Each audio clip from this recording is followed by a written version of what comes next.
বলছি মালটা করে বাজার করবো আজকে তুমি ভাবুন তোমার মাথায় চলে আসো তুমি ঠিক আছে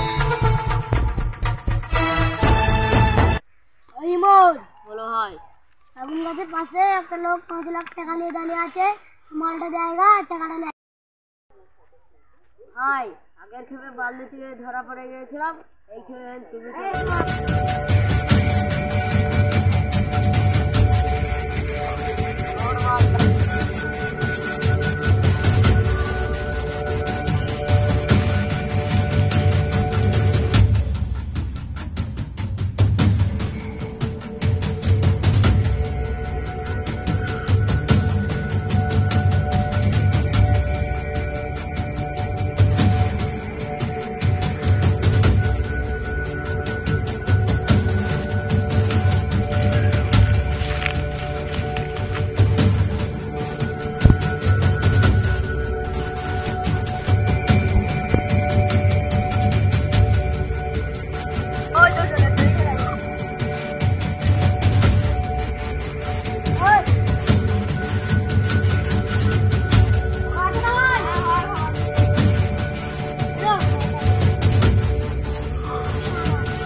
ভিডিওটার পার্ট 2 দেখতে কমেন্ট করে লাইক সাবস্ক্রাইব করুন।